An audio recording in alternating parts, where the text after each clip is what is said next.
দুদিনের বিহার সফরে রয়েছেন জাতীয় মুখ্য নির্বাচন কমিশনার এবং কিছুক্ষণ আগেই সাংবাদিক সম্মেলন করে বিহারের দিনক্ষণের ইঙ্গিত দিয়েছেন, নির্বাচনের ইঙ্গিত, যেহেতু 22 নভেম্বরের মধ্যে সম্পূর্ণ রকমের বিহারে নির্বাচন প্রক্রিয়া শেষ করার কথা তিনি বলেছেন। যদিও এখনো পর্যন্ত দিনক্ষণ চূড়ান্ত হয়নি, তারই মধ্যে এখন সব থেকে বড় খবর হচ্ছে যে আগামী মঙ্গলবার বাংলা সফর করতে চলেছেন জাতীয় নির্বাচন কমিশনার।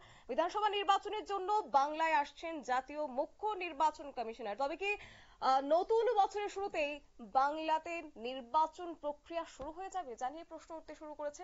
যাই হোক, যাবো বিস্তারিত। আমাদের সঙ্গে যুক্ত হয়েছে প্রতিনিধি শেখ মনিরুল। মনিরুল, কি জানতে পারছো? দেখো, একেবারেই প্রাসঙ্গিক প্রশ্নটা, সেটা হচ্ছে বাংলার বিধানসভা নির্বাচন তার মানে কি নতুন বছরই করে ফেলতে পারে জাতীয় নির্বাচন কমিশন? এই মুহূর্তে যেটা সূত্রের খবর, যে নির্বাচন কমিশনের যে দিল্লির নির্বাচন কমিশনের দপ্তর থেকে আজকে বাংলার যে নির্বাচনী আধিকারিকের দপ্তর অর্থাৎ বামালদরি হাউসে ঠিক 6:30টার সময় একটা মেল আসে, যেই মেলে লেখা রয়েছে যে আগামী মঙ্গলবার জাতীয় মুখ্য নির্বাচন কমিশনের নেতৃত্বে একটি বিশেষ প্রতিনিধি দল আগামী মঙ্গলবার বাংলা সফর করতে পারে। অর্থাৎ আজকে যখন বিহার বিধানসভা নির্বাচন কবে ঘোষণা হবে সেটা না বললেও নির্বাচন কবের মধ্যে শেষ করবে সেটা কিন্তু জাতীয় নির্বাচন কমিশনার ইতিমধ্যেই বিহারে তিনি সাংবাদিকদের মুখে মুখে জানিয়ে দিয়েছে।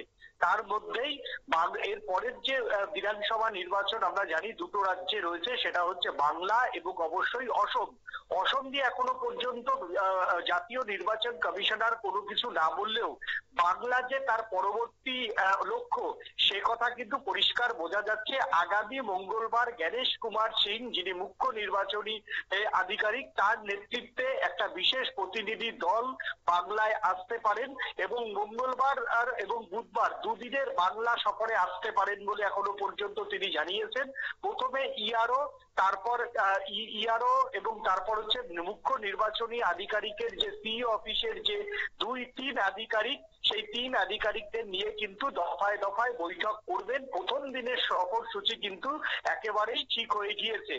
পরের দিন বাংলার অ্যাডমিনিস্ট্রেশন নিয়ে তিনি ডিএম এসপিদের সঙ্গে বৈঠক করবেন কিনা বা সমস্ত রাজনৈতিক দলগুলির সঙ্গে তিনি সর্বদলীয় বৈঠক করবেন কিনা সেই বিষয়টা কিন্তু স্পষ্ট নয়। তবে প্রথম দিন তিনি যে ইআরওদের নিয়ে বৈঠক করবেন সে বিষয়টা কিন্তু একেবারে স্পষ্ট করে দিল্লির তরফ থেকে ইতিমধ্যেই সিইও কে জানিয়ে দেওয়া হয়েছে। অর্থাৎ এই অক্টোবর মাসেই বাংলায় এই মঙ্গলবার যদি গণেশ কুমার সিং এর নেতৃত্বে, সেটা হয়তো দেখো মঙ্গলবার তারা জানিয়েছেন আসতে পারে, সেটা 2-1 দিন এদিক ওদিক হতে পারে। তবে এই সপ্তাহ মানে মঙ্গলবার, আগামী মঙ্গলবার না হলেও সেটা যে আগামী 2-1 দিনের মধ্যে হচ্ছে এটা একেবারে জলের আলোর মতো পরিষ্কার।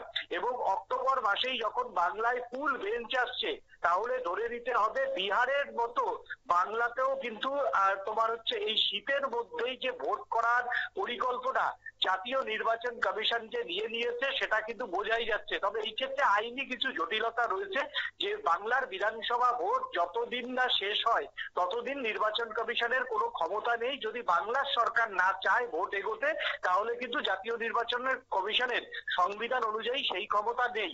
তবে জাতীয় নির্বাচন কমিশন ভোটের প্রস্তুতি নিয়ে রাখতে পারে, সেটা তাদের অধিকার রয়েছে, সাংবিধানিক প্রস্তুতি নিয়ে রাখতে পারে। তারা ভোট ডিক্লেয়ার হওয়ার আগেই ভোট প্রস্তুতির কথা তারা জানিয়ে ডিএম এসপি